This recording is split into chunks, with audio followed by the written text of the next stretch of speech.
देवगुरु बृहस्पति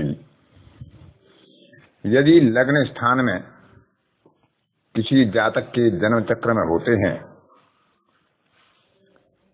तो ज्योतिषकारों के अनुसार लाखों अरिष्टों को दूर करने में समर्थ होते हैं। यदि अपनी राशि के या उच्च राशि के होते हैं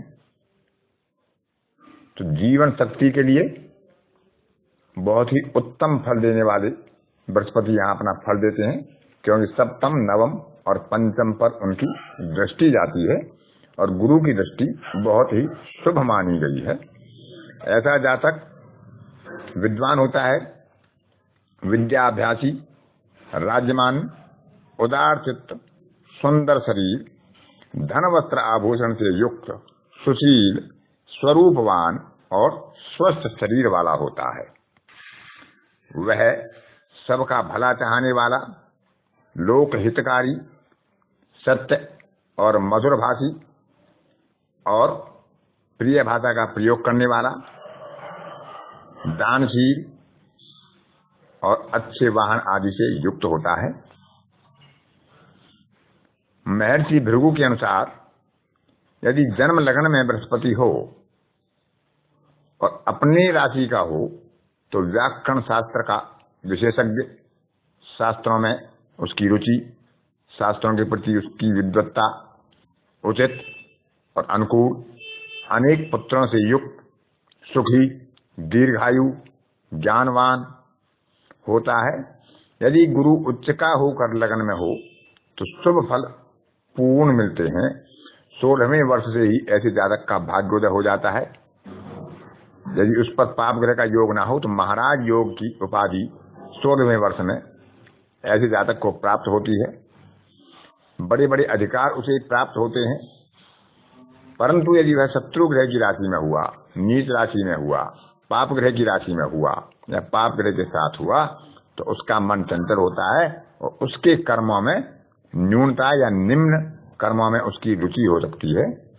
आयु में भी कुछ कमी होती है और संतान पक्ष बाधित होता है। अपने लोगों से ऐसा जातक दूर हो जाता है, अलग हो जाता है। उसमें अभिमान जागृत हो जाता है। व्यभिचार, भ्रमणकारी स्थिति और कृतज्ञता, किसी के किए हुए कार्य को, एहसान को ना मानना, ऐसे फिर नकारात्मक फल उस जातक में प्राप्त हो जाते हैं। यदि मेघ, सिंह या धनु लग्न का गुरु हो तो शुभ फल अच्छे प्राप्त होते हैं। व्यक्ति स्वभाव से उदार होता है, लोक कल्याणकारी होता है, लेकिन संतान सुख मध्यम होता है। वृष, कन्या, कर्क और वृश्चिक राशियों में यदि गुरु यहाँ होता है तो जातक बहुभोगी होता है। मकर का गुरु जो नीच राशि है तो उसकी संगीत में रुचि, नाट्य कला में, गायन वादन में और पठन पाठन में उसकी रुचि होती है। मीन का गुरु व्यक्ति को साहित्य का, लेखन का, प्रकाशन का, पुस्तकों का शौकीन या उपासक बना देता है। वृष, कन्या, तुला, मकर, कुंभ लग्नों में यदि गुरु होता है तो सामान्य शुभ फलों में कुछ कमी रहती है, अनिष्ट फलों की वृद्धि होती है, क्योंकि ये उसकी शत्रु राशि या नीच राशि आती हैं। लेकिन वृष, कन्या और तुला राशियों में यदि गुरु होता है तो उसे धन की भी प्राप्ति अल्प होती है। मकर, कुंभ में उसके अंदर झूठा अभिमान अधिक हो जाता है। मित्र राशियों का गुरु अच्छा फल देने वाला होता है। अपनी उच्च राशि में अपनी राशियों का गुरु अच्छा फल देने वाला होता है। द्वितीय भाव में यदि गुरु बैठता है तो द्वितीय भाव का कारक भी है, धन का कारक है गुरु। और ऐसे जातक की बुद्धि स्वाभाविक रूप से काव्य शास्त्र की तरफ जाती है। उसमें गायन, वादन और कविता करने की इच्छा और उसकी जिज्ञासा रहती है। आयु पक्ष भी उसका अच्छा रहता है। उसकी वाक शक्ति बड़ी प्रबल होती है। धन धान्य की स्थिति भी उसकी अनुकूल रहती है। कोष संग्रह क्षमता निरंतर बढ़ती जाती है। यदि उस पर पाप ग्रह का प्रभाव हुआ या वह नीच राशि में, शत्रु राशि में हुआ तो द्वितीय भाव के बृहस्पति में व्यक्ति को धनार्जन के लिए कठिन परिश्रम करना पड़ता है और धन अर्जित करने के लिए उसके प्रयास स्थायी नहीं होते और आर्थिक कष्ट की संभावना उसे बनी रहती है। जातक की वाणी अच्छी होती है, यह मितभाषी, यथार्थ और मधुरभाषी होता है। कृतज्ञता इसके अंदर होती है, बंधु बांधवों का सुख भी होता है, लेकिन पाप प्रभाव में, शत्रु नीच राशि में यह प्रभाव कुछ कम हो जाते हैं। महर्षि भृगु के अनुसार द्वितीय भाव का बृहस्पति जातक को कुशल वक्ता, धनवान और बुद्धिमान बनाता है। जातक पुष्ट शरीर से बलवान होता है। कर्क और धनु राशि का होगा तो धन बहुत अच्छा उसके पास होता है। 16वें वर्ष से उसके धन धान्य की वृद्धि होने लगती है। यदि पाप ग्रह का प्रभाव इस पर हो तो शिक्षा में बाधा आती है। जातक मिथ्याभाषी, अयोग्य भाषण करने वाला और चोर बुद्धि या ठग बुद्धि में निपुण होता है। नीच राशि या पाप ग्रह का बृहस्पति यदि द्वितीय में होता है तो जातक मद्यपान करने वाला, व्यसन में उसकी रुचि, आचरण में भ्रष्टता और संतान बाधा की संभावनाएं बन जाती हैं, क्योंकि गुरु संतान का और धन का दोनों का कारक होता है, विद्या का भी कारक होता है। धन स्थान में, द्वितीय स्थान में मेष, सिंह, धनु, मिथुन, तुला और कुंभ के गुरु के फल साधारणतः अच्छे होते हैं। कर्क राशि का गुरु यदि यहां होता है तो धन का पक्ष इसमें कुछ सामान्य से कमजोर माना गया है, क्योंकि इसमें लग्नेश बुध उसका शत्रु होता है और वह स्वयं भी केंद्राधिपति दोष से ग्रस्त होता है, 2 केंद्रों का स्वामी होता है।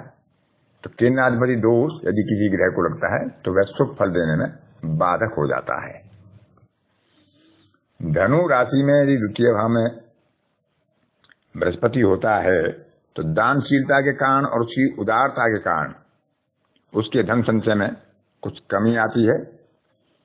और इस राशि के गुरु के कारण पैतृक संपत्ति में भी कमी होती है या नहीं मिलती है।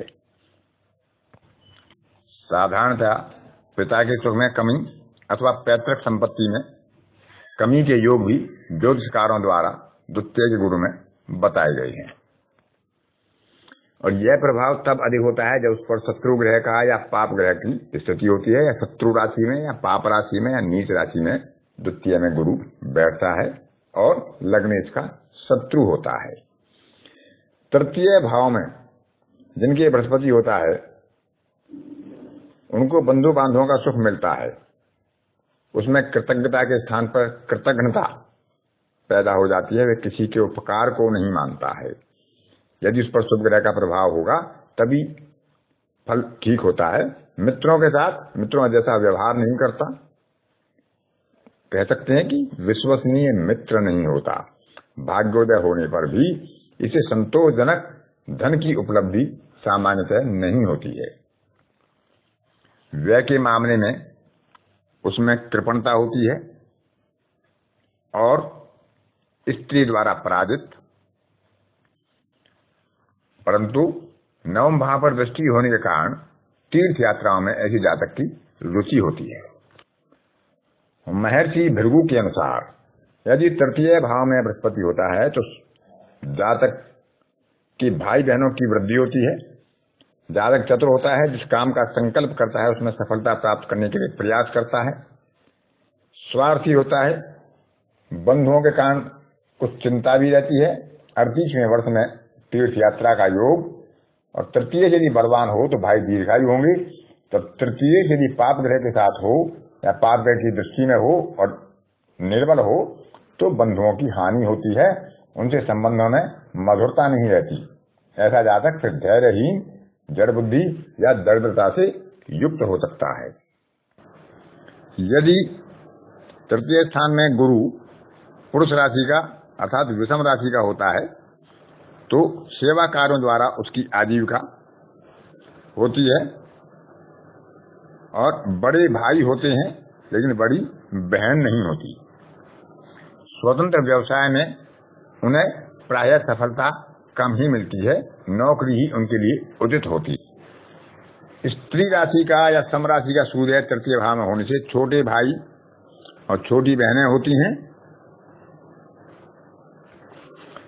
परंतु उनकी प्रगति में बाधा आती है।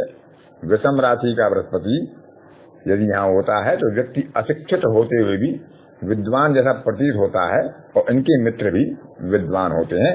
स्त्री राशि का गुरु होने से व्यक्ति विद्वान होगा, लेकिन उसकी प्रतिष्ठा में बाधा रहेगी। उसे लोकप्रियता उसकी योग्यता और क्षमता के अनुसार प्राप्त होने में बाधा होती है। फिर भी तृतीय का गुरु जातक को गंभीर और शांत बनाता है, सहनशील और पराक्रमी बनाता है। वह दरिद्रता में भी और उच्च स्थिति में भी अपना धैर्य और अपनी शांति को भंग नहीं करता है।